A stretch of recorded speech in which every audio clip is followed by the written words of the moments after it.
Okay, so we're preparing the live stream, setting up our meeting. Got it. Oh. Okay, there we go. And just gotta remember to record here. We're fixing to record, honey. Okay, so we're preparing the live stream. Setting up. Okay, I just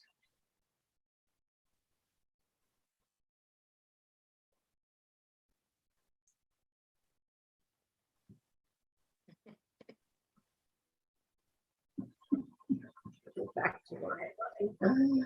Okay, there we go. Okay, yes, it's being live streamed. Yes. So good morning, everyone. Good morning, Phyllis. Good morning, Donna.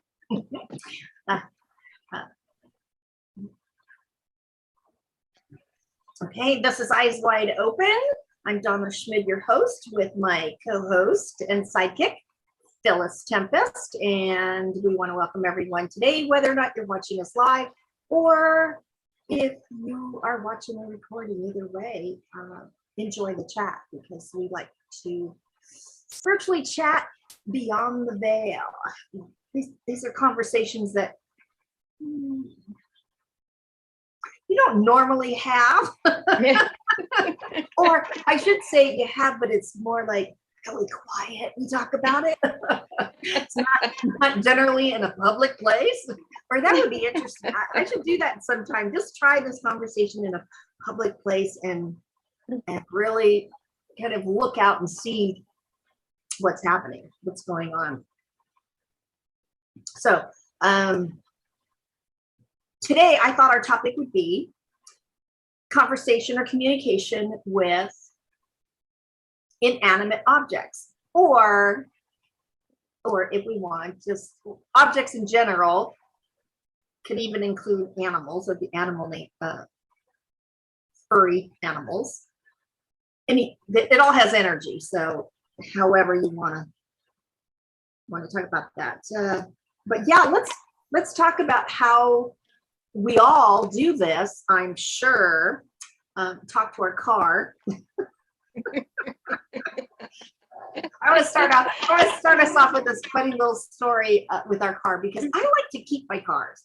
There's just something about my vehicles, when I choose them, they just stick around with me. So it's really nothing for me to have a car that's like 10 years old. And that's probably the average for me, because to me they just last that long.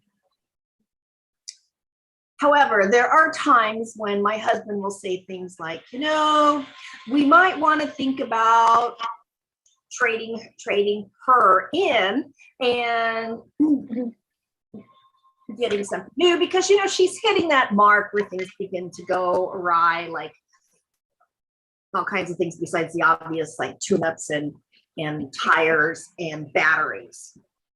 And I always say, please do not talk about her while we're in the car.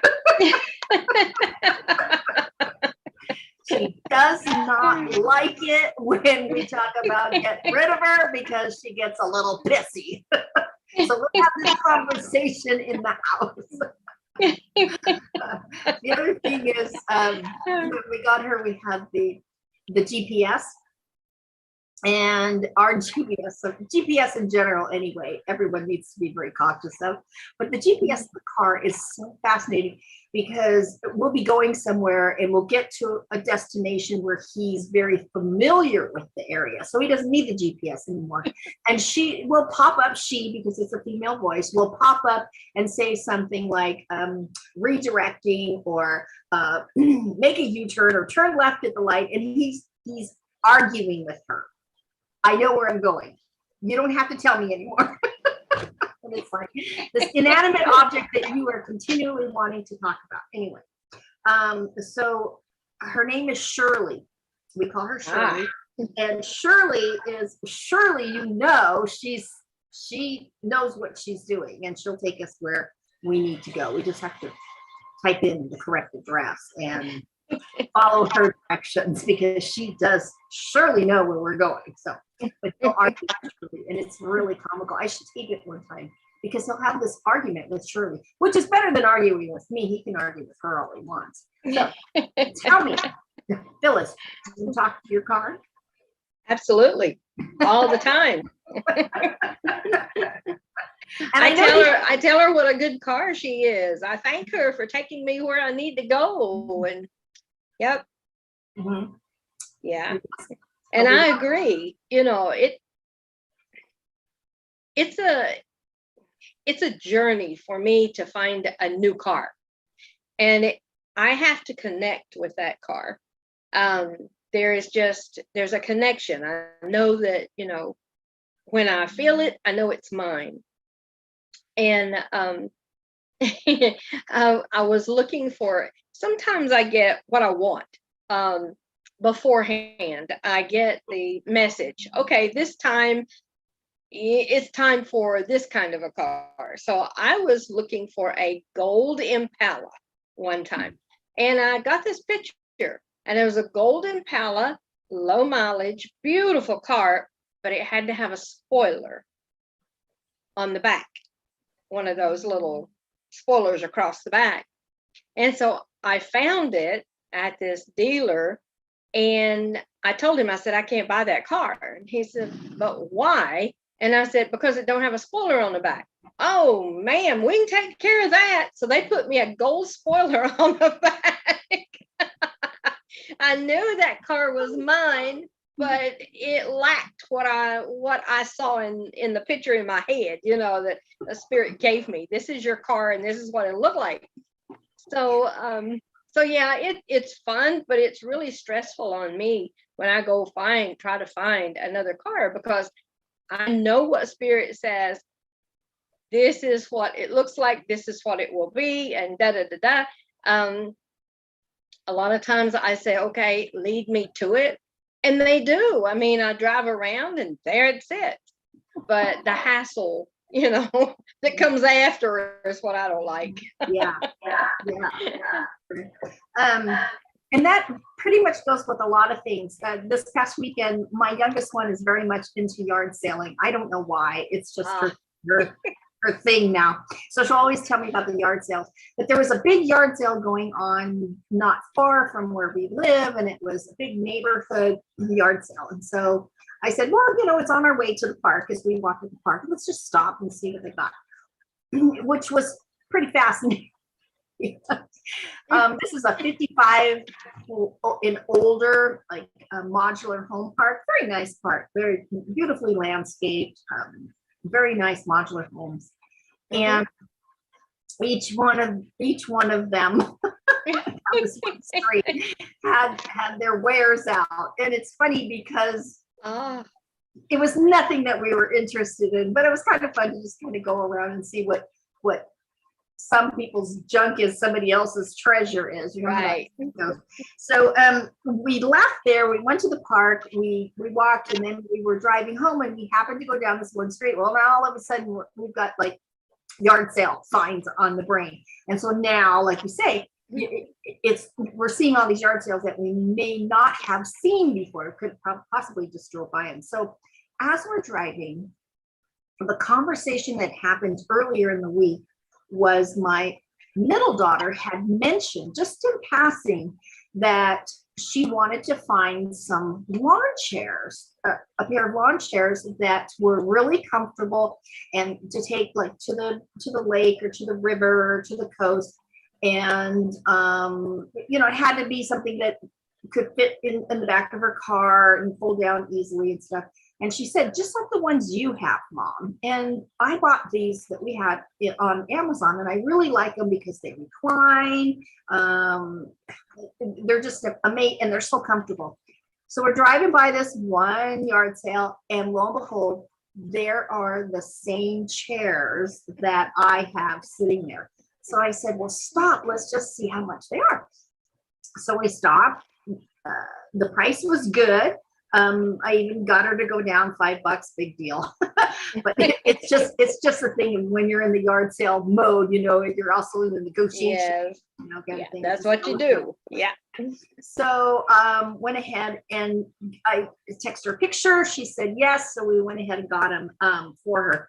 And the interesting part is because, that energy, that picture, like you said, was there in my mind as she said it. So even though it was on the back of my mind, I wasn't running out looking for them, but I was also spiritually, energetically guided to them. And then lo and behold, there they are. So I know we talked about this last time about, asking and you shall receive. That is, you just got to be on the lookout for it. So it's the whole thing of keeping it there and knowing that you've asked, and then it just will manifest. And sometimes it doesn't manifest instantaneous, but it does manifest. So when the energy is aligned, you'll find it. So what other things? Let's see.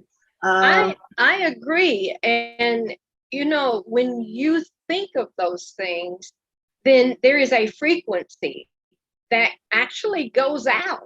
I mean, it's how we connect with each other. Like when you think of a person and they call and they're thousands of miles away.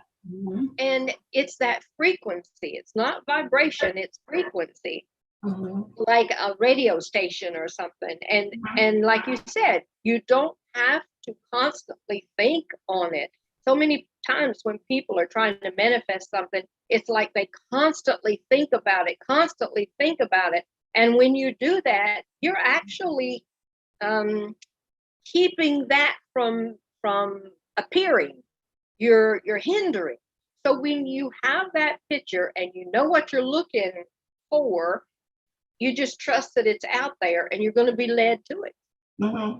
And that's exactly what that is. It's the frequency. You had that frequency of those chairs in the back of your mind, you said. Yeah. Okay, Yeah. that frequency was constantly giving out vibration, giving out signals, not vibration, signals. And therefore, it allowed it to come to you. And there it was. Yeah, I agree. There's also a little kind of a saying that goes with that too. What you were saying is when you plant the seed of what you want or plant the seed of a desire or of an intention, then you do have to leave it alone. It's like going out and planting a seed in your garden, and then every day you go out, and you're looking for the seed to pop up. You're looking for that first little sign of a seedling, and you don't see it, so you dig the dirt around to see if the seed's still there. Right. Yes. It'll never pop up if you keep doing that. So it's right. Patience. And right. I think earlier, and one of our previous podcasts, you had something about trusting and having faith. That it is gonna be there. And then once it begins to happen, it just continually happens, and you'll recognize. One simple one that people can play with is parking spaces. Yes. This is like the first time I ever tried it, where you go into a parking lot and you think ahead of time, okay, it's like, I want a parking space that's really close to the front door. Mm-hmm. Mm-hmm. And sure enough, here I am. There it is. Get it. Yep. Yeah. So it's those things. Yes. The other one was going down the road and making the light turn green. Yes. To get there. Those are kind of fun too. But it's little things like that you just play with to kind of get your noodle wet, so to speak, so that when you do it over and over again, it just becomes second nature for you. So yeah, and then you just have to pay attention. That's the big thing there. You just need to pay attention to what's going on. Right. Yeah. Right. Yesterday, I went to my son's house, and it was the first time that I had driven that far by myself in 9 months. And with my eyes, then, I've sort of had, well, actually, it's only the third time that I've even ventured out since I got my car back, and then my eyes were okay. And so it was interesting because I always put me and my car in this it looks like a football. It's like I call it a holon of ascension. And that's coming from the Hathors, the holon of ascension. And then I swirl it around, and me and my car stay right there, swirling around in that higher frequency. And then I put a rose gold bubble of protection around me and my car. And then I put that in the violet flame. And I ask the protectors to come in. And I create a bubble around me, a buffer, so to speak. So when somebody gets close, or I get close to somebody, you know, there is that buffer. Well, I was concerned because everywhere I was going didn't necessarily have stoplights. And so I asked for spaces. You know, you were talking about parking space. Okay, I need a break here big enough for me to get out and go. And it happened every single time, you know, and I do that even in town or wherever we're going, even if Pat's driving. Okay, we need a break here so we can get out in traffic. And it always happens. That it's just like the parting of the sea. Yeah. But yeah, it's so easy and simple, but it's also fun, and it helps build your confidence, because it's like, wow, I can trust myself. I can trust what I can do. When I speak it, it happens. And that's true. When you speak it, it happens. And therefore, you know, that's definitely a big subject, because sometimes when you speak it, it may not happen immediately. And then you go on down the road and you forget you asked for that, or you forget you know, said that confirmation or affirmation or whatever. And then your life shifts and changes. And then all of a sudden you get what you asked for, but it doesn't fit your life anymore. And you're like, what did this come here for? Why am I doing? You asked for it a long time ago, and then it happens. And then you got to go back and undo what you did. You know, choose again. Modify it. Isn't life exciting? It can be quite fun, yes. Oh, yeah. So let's take a step like deeper into this, because those definitely were inanimate objects. Let's talk about plants. Let's talk about plants, you know, because right now it's springtime and people are doing a lot of planting their spring flowers, and maybe they're getting their garden started. Plants. So do you talk to your plants? Yes. When I'm fortunate enough to have plants, yes, I do. I talk to my plants, and I play music to my plants. And it's very interesting on how they respond to what I'm playing and what I'm saying. I know when the last time that we lived in Indiana, and Pat raised soybeans. Excuse me. And every evening, we had a lab, and every evening, him and the lab would walk around the field of soybeans, and he was just doing it for exercise, you know, to walk. Him and the dog would walk around the field, and people would comment on how beautiful the soybeans were.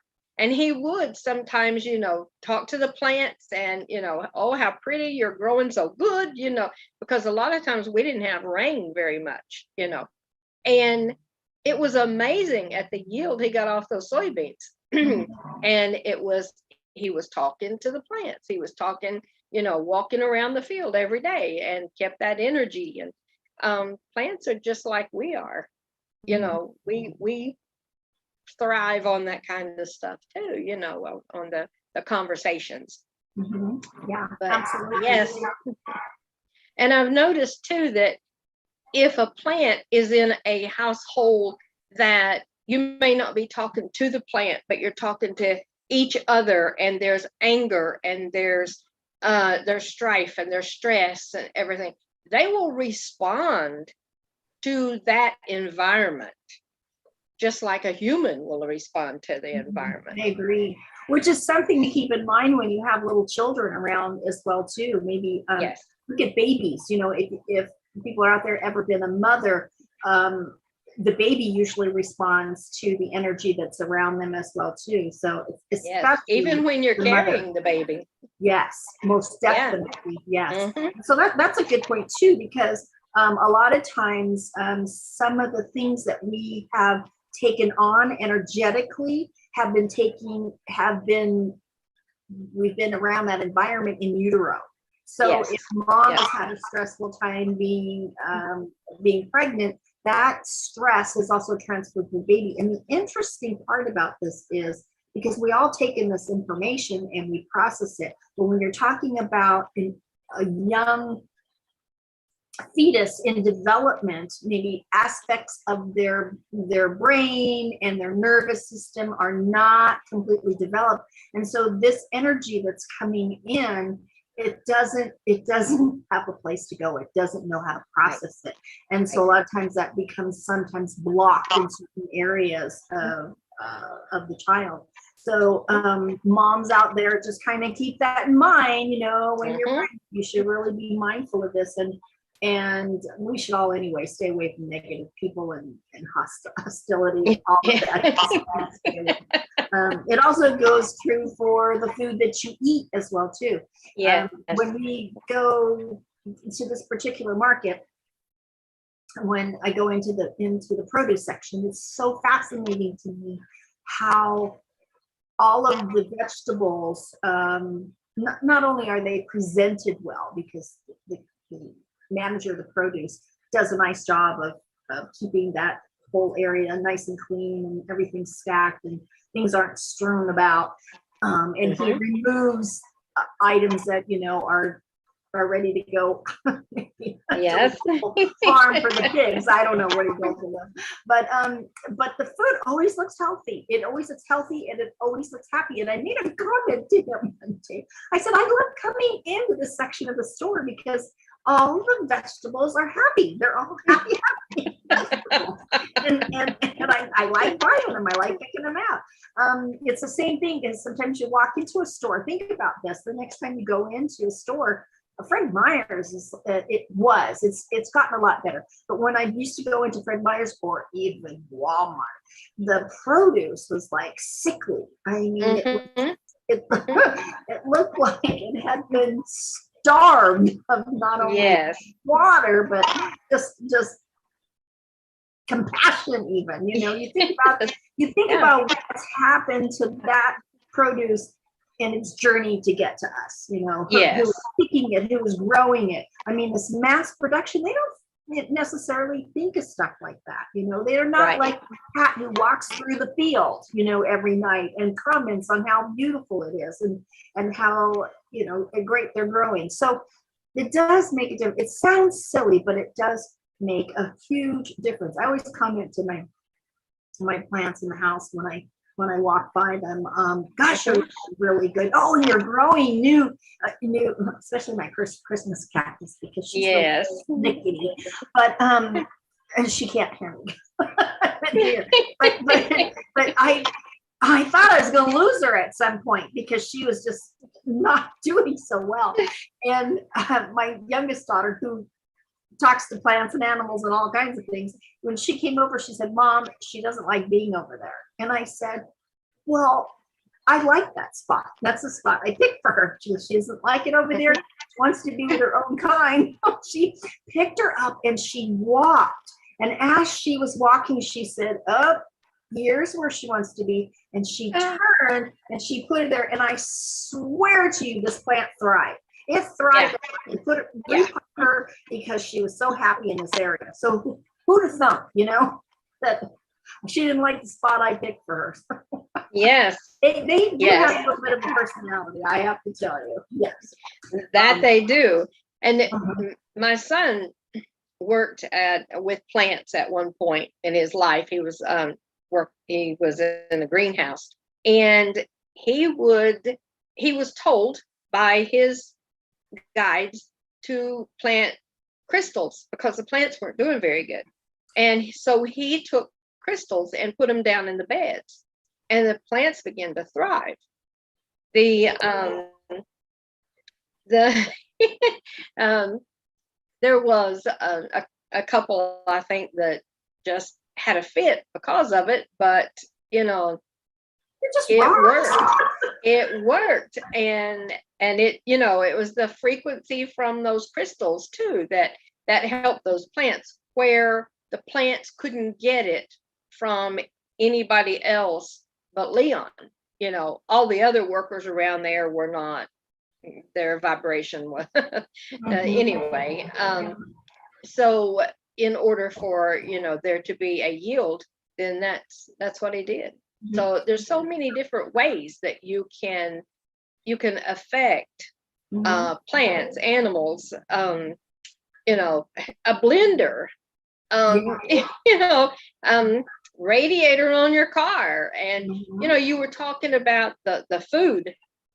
When you have to buy that kind of food and you fix it, or it doesn't matter what kind of food you buy, it's a wonderful idea to put your hands over the food and ask that food be raised to your vibration. And you can raise that food to your frequency to where it will not hurt you.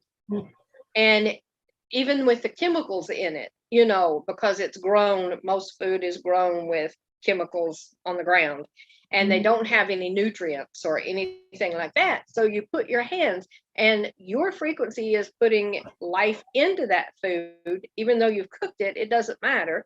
It's putting what it needs in order to be compatible with your body.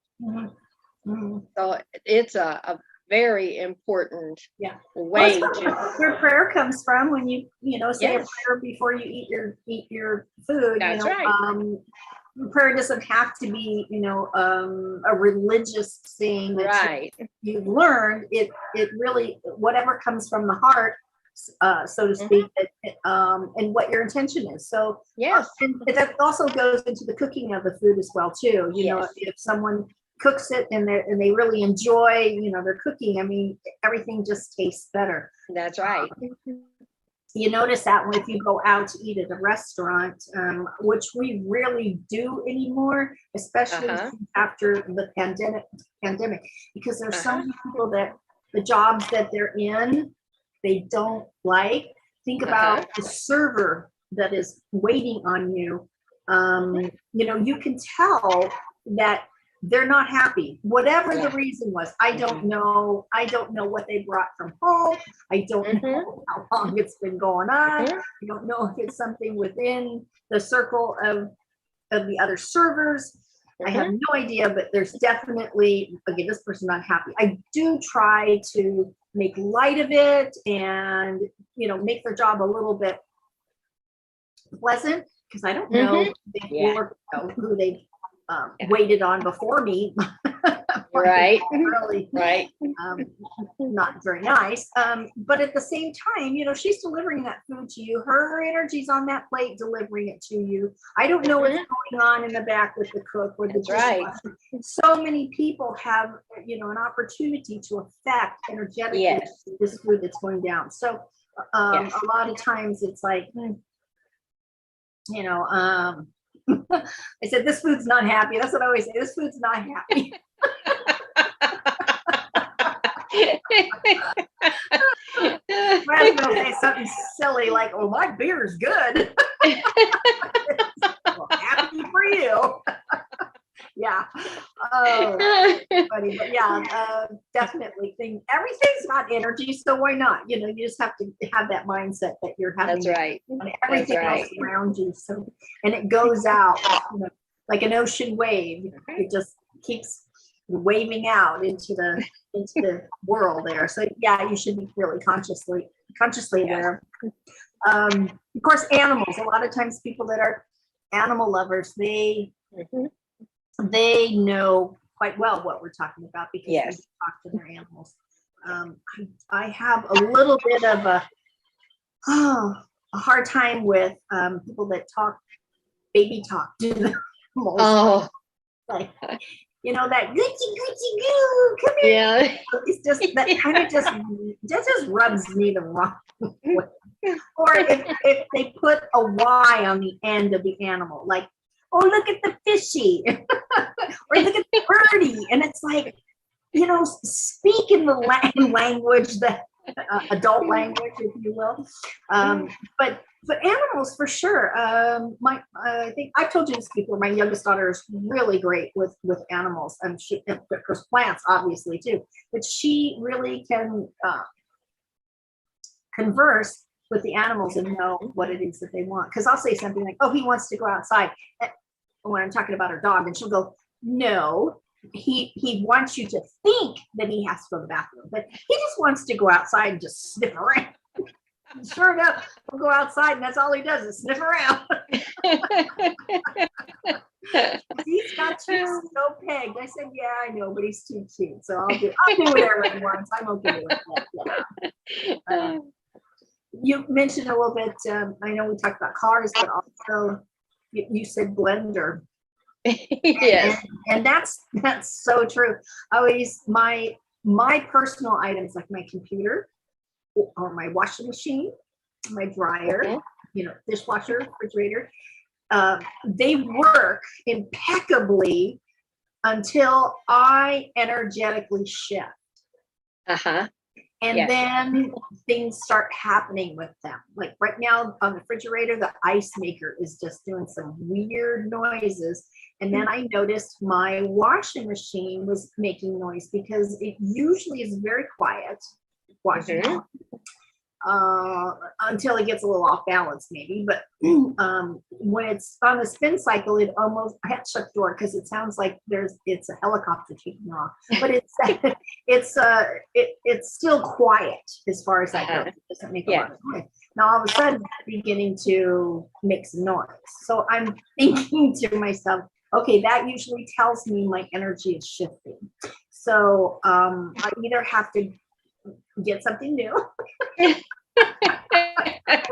don't mind, or kind of go in and give it a little extra, like, okay, you guys, come on, you know, I'm not in the position of just run out and spend some money on a new washer, and you're just doing so well. I have no reason to do that. But if you continue in this, I just want to let you know that's the way it's got to be. So, but yeah, and yeah, it's always good, inanimate objects. I also know when you're talking about stones and crystals, because I love crystals. Not love crystals. Oh, wow. Yeah, I always have something there by me. But I'll go into a mineral show, a gem and mineral show, and I'll walk around, and I could walk around and walk out and just admire everything, and it's beautiful. But then if something catches my eye, and it's almost like it's calling me, Right, saying, "I'm yours, I belong to you," and it's like, I got to have it. I mean, it's like I'm instantly, that's it. I came here for that, and I've taken so many beautiful items home just doing that. Just precious. I love. Even as a kid, I love. I used to take sparkles, and I'd find some decorative rock that people usually put in their planters, and I would take a few home with me, and I put glue on them and put the sparkles on top.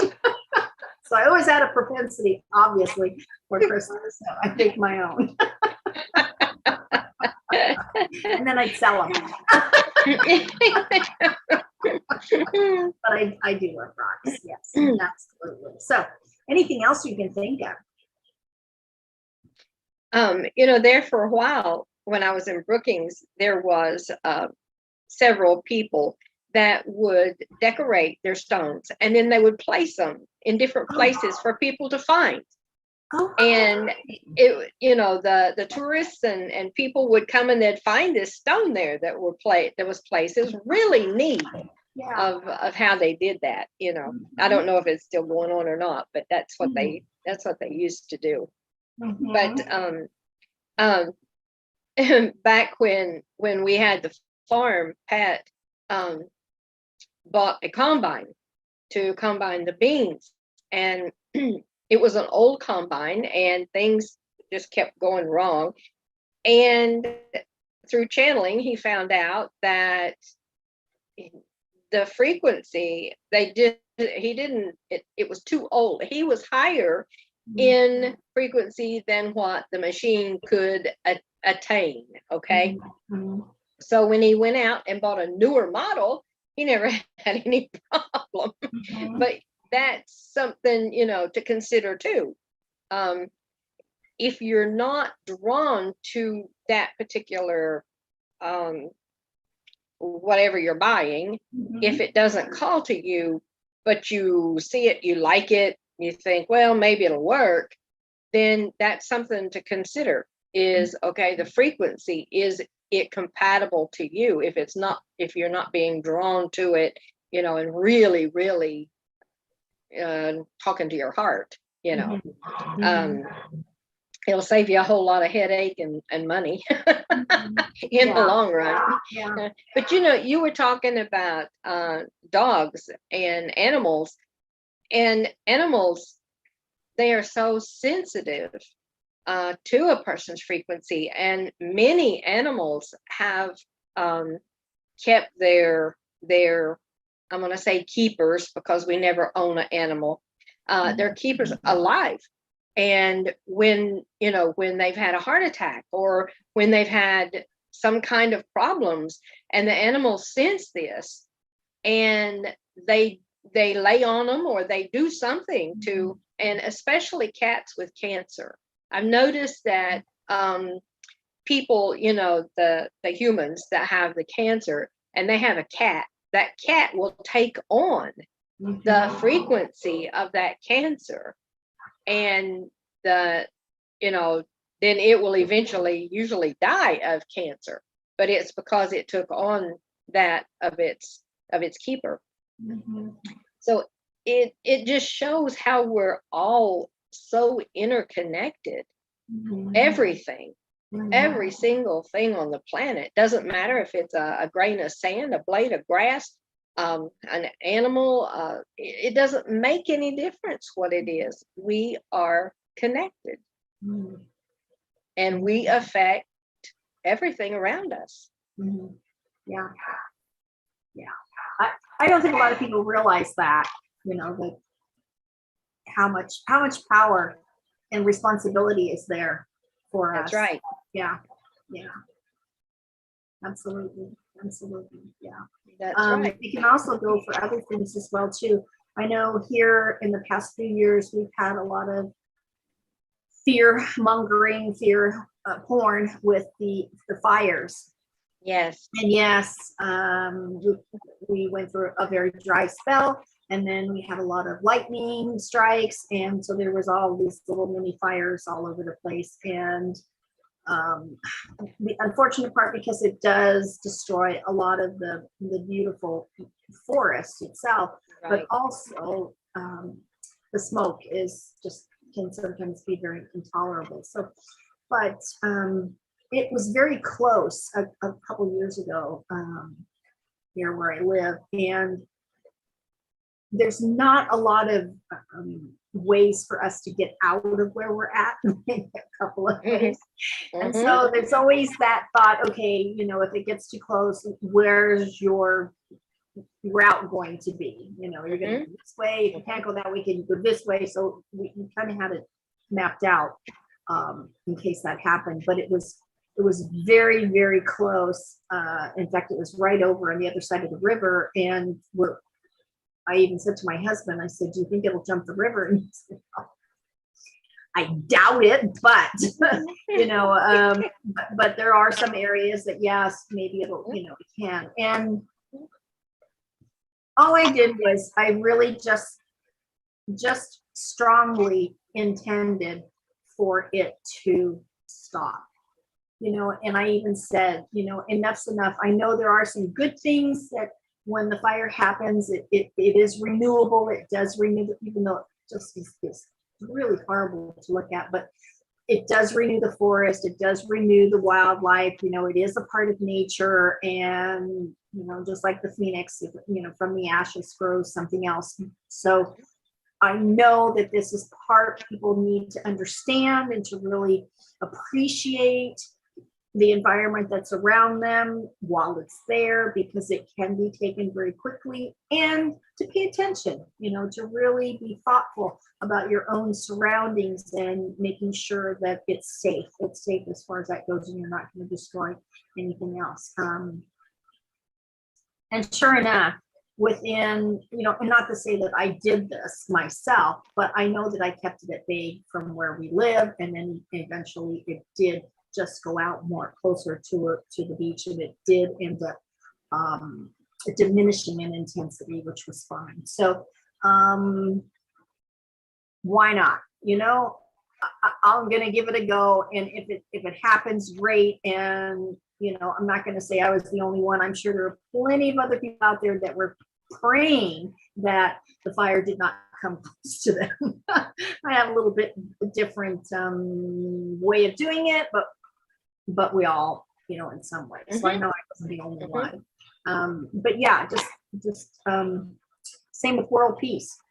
I know we've talked in the past that sometimes there's, stuff that we can't do, and we can't get kind of connected in with that fear, because then we radiate that out. So why not just intention wise go for more calmness, more for people around us to be a little bit more thoughtful about what they're saying and how they can communicate better with other people around them, so that we can emit more peace and tranquility. So that way, because it starts there and it does filter out. So if I do it, you do it, whoever listens to this does it, and then they do it.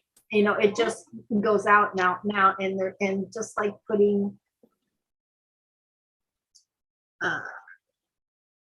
a stone in the river and watch it ripple out, and it gets bigger and bigger and bigger. So same with the waves at the beach, Right. Small, and just get bigger and bigger, and the waves get larger. So we can and do make a difference. So we just have to start somewhere. If we start with ourselves, why not? So I always say, go out and talk to a plant today. We do. And when I lived in Brookings, we had that major fire, and it was headed toward town. And there was a group of us that I taught them to connect with the elements. And so we connected and spoke to the element of fire, the element of water, the element of wind. And so we called them in. We asked that the wind would shift. The water, if it didn't rain, it would come up from the ground and make things wet. And we asked the fire to turn back on itself with the wind. And within a few hours, that's exactly what happened. Yeah. And because it was headed to, and they had told us, there's nothing we can do. It's too bad. It's going to take town. And so it came very, very close, very close. And we really worked with the elements, and that's exactly what happened. And you can, we are part of those elements. We have all of those elements within us. And, even if you are alone and by yourself and nobody else is doing anything, you still can affect what goes on. You can affect so many times on our travels with earthwork. Pat and I have affected the weather. When we needed to be somewhere and Spirit saying you've got to do this, and here comes a major cloud or something, we connect with that. We connect with it, and we don't ask it to stop. We ask it to hold off. We ask it to delay, because most of the time if you stop something, then when it does happen, it's a whole lot worse than what it would have been. An example is when they had the earthquake in Hawaii several years ago. A group of women got together and they stopped the earthquake. They put out there that it would shift, the plates would shift, and it would stop, and it did. But then a little while later, the plates on up from where they were working did something, and the earthquake was horrible, and it caused a tsunami, which it would not have been that bad if they had not have stopped it. They could have slowed it down, or they could have not, asked that it not be as detrimental as what it was. But you never want to stop. Even if I'm asking, the rain to stop so that I can get from the store to my car. Although most of the time I'm not patient enough, because by the time I get to the car, then the rain stopped. But I asked, I said, okay, this is nice. I'm not going to stop you, but please give me a break, so that I don't get drowned from the car to the store to the car. And I wait and I wait, and it always happens, but I'm always impatient. It's like, okay, it doesn't look like it's ever going to happen. And then by the time, it never fails, by the time I get to the car, the rain, it's parted. It is parted. And we were opening portals, and there was a group with my son at our farm in Kentucky, and I was with another group in Sedona, and we were synchronizing everything. And it was pouring the rain in Kentucky. And my son had a rain stick that he had made, a Native American spirit stick that he had made, and he took it with him. And they walked up to the appointed place in the rain, and he put the stick in a hole, and the clouds parted. One of the guys that was in that group, he says, I've never seen anything like it. The clouds parted. We did our little ceremony. We did work with the portals. And then he picked up that stick, and it started pouring the rain. I mean, those were also intentions. They intentions to please let us, have this time. This is what, we're obeying. We're doing what we're supposed to do. So, okay, elements, work with us, and people don't realize that, I mean, they just don't even think about something like that. And most people don't think that they're that powerful. Right. And no, and they're afraid. There's a little phrase that you can add to the end of that whenever you're wanting to do something, or want something to happen, and just say this or something better. And that way you still leave it up to the universe, as far as, because you don't know everything at the time. So if it's better for it to go ahead and rain, it will. And then fine. Can we just ease up just a little bit? Or it's because sometimes the rain, I'm a sun person. So that when the rain, there's too much rain during the winter, it's kind of like, it really just, I'm bothered by it. And that getting wet kind of thing just chills me to the bone. But my husband will say, we need the rain. The rain is good, which is true, because you think about it. The forest is much greener. It's prettier, it's not much of a fire damage. Plus, the animals need it, on and on and on. And so it's like, okay, fine. Well, can we just have a break in it so that it's not all the time?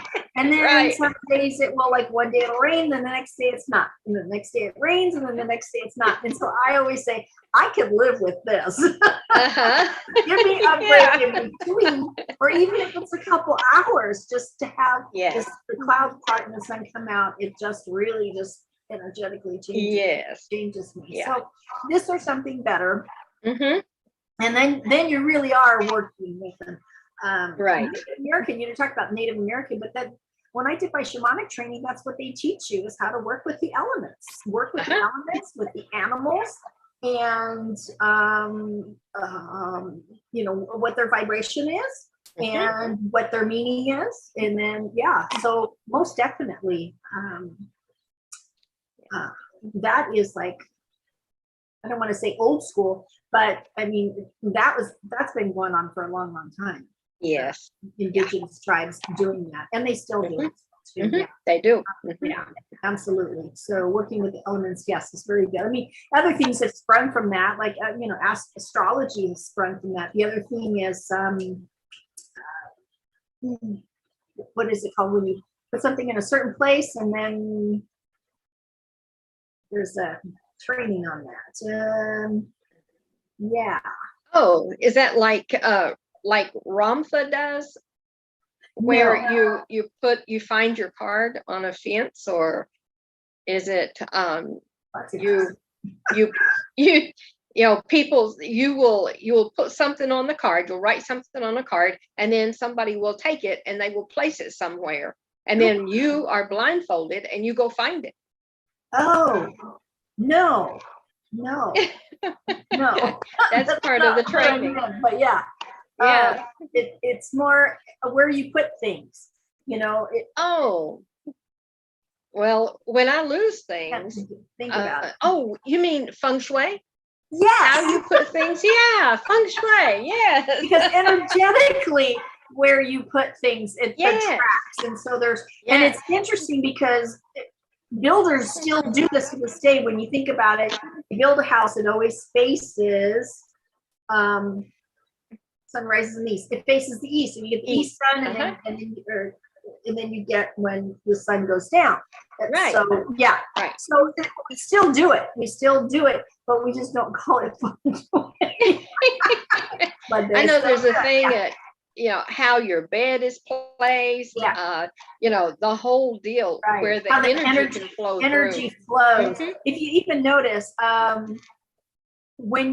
if you walk into a public area, you walk in, and Safeway, I should talk to Safeway about this. When I walk in, they have a small, narrow walkway, and right to the side, right directly to the side, is a display case with whatever it is that they're wanting to sell, inexpensive, like oranges or avocados. It changes on a weekly basis.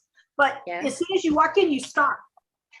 And I thought, you because it's almost like you don't, the energy stops. It's not flowing anymore, and so you stop. It's like, which way do I go? You see people. I see them do this every time they walk in and they stop. And my husband will say, "Why are they stopping at the door? Let them get out of the way. They can move to the side." And I said, because the energy is stopping them. It's not flowing. They need to move that, or change the direction of it slightly, so that the energy begins to flow around. So when you're walking into a room, if you just walk into the room and you kind of move into it and become a part of it, then the energy is flowing nicely. But if you walk in and you stop and you look around, like, where do I go? Which way do I go? The energy has stopped.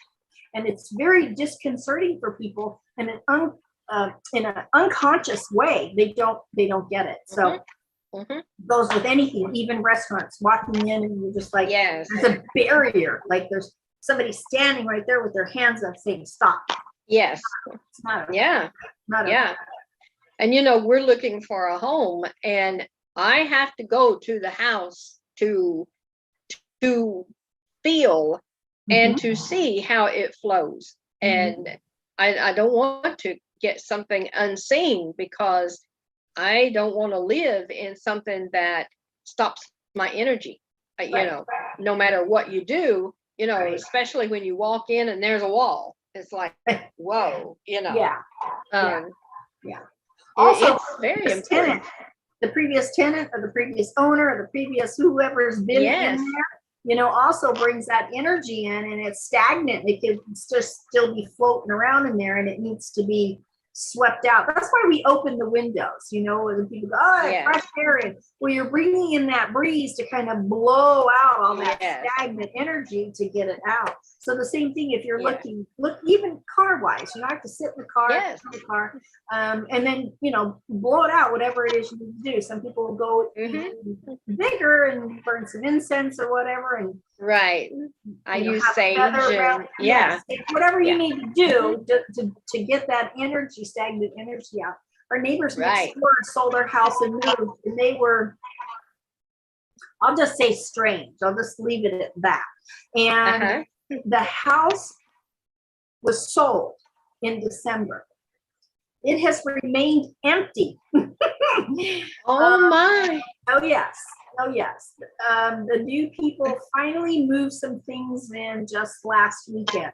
And so the reason for this being that that house still had the energy. In fact, it was dark. I said it's almost like it's a haunted mansion or something. They just left that negative energy in there. And so finally, when it swept out, it was like it was a completely different. The house looked different, the yard looked different, and the people coming in were a little different. And it was like it took that long energetically for things to shift for them to be, you know, moving in, whether or not it's they needed to sell their house or they couldn't move job wise, maybe school wise. I don't know the whole story between it, but energetically, it just didn't shift for them because this guy left off his bad mojo in the house. Yeah, so the neighborhood's a lot nicer. Like, wow. Yeah. Yeah. So yeah, you gotta find a house. Find a house that is conducive to you and what you need to do, what it's going to be like for you and everything else. So this was a great conversation today, by the way. We really touched on, you know, several different things. And I'm interested in knowing, you know, people kind of try it out, be a little experimental with it and try it out and let us know your own personal experience. And if you want to just start with the red light, make it green, and the parking spaces. Yes. And your produce in the veggie department. Let us know, you know, how you choose or what you choose to experiment with it, and let us know. And we'll be real interested in finding out what people do with it. Yeah. Okay. Sounds good. All right. I am getting very, very close to just doing some channeling. I said that live.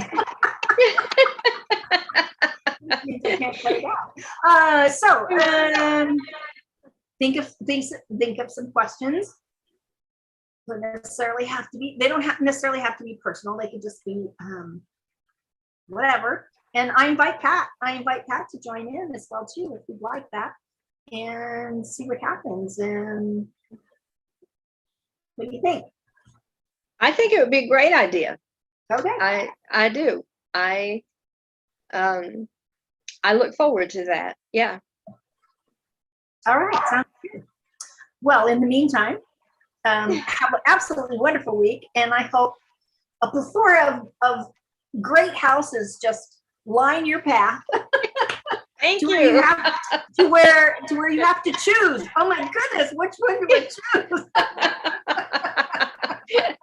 I like those. Yeah, bring more than one. That's right. That's right. I like choices. Yeah. I really like to know I have a choice. Yes, sounds good. Okay, sounds really good. All right, everyone, like, share, and subscribe. I always miss that one. Yes, sounds good. All right, and then we'll do another live next week, and we got some fun stuff coming up too. So I'll talk a little bit about that maybe next week. Sounds good. Sounds great. All right, thank you. Thank you. You too. Bye-bye. Bye.